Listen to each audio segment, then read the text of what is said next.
অনেকে বলে জামাতে ইসলামীর দেশ শাসনের কোনো অভিজ্ঞতা নাই, তারা কিভাবে দেশ চালাবে।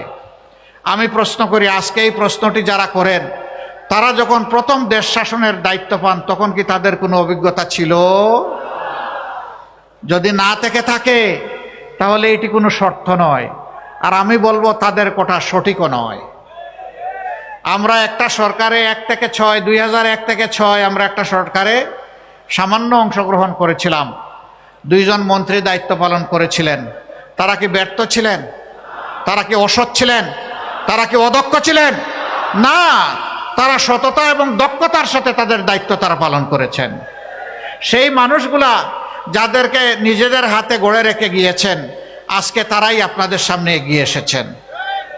তাদের উপর যেভাবে অতীতের মানুষগুলো আস্থা রেখেছিল, আজকের মানুষগুলোর উপর আস্থা রাখলে আমরা ইনশাআল্লাহ আমাদের সমস্ত যোগ্যতা এবং শক্তি দিয়ে আমরা আপনাদের আস্থার ঋণ পরিশোধ করব।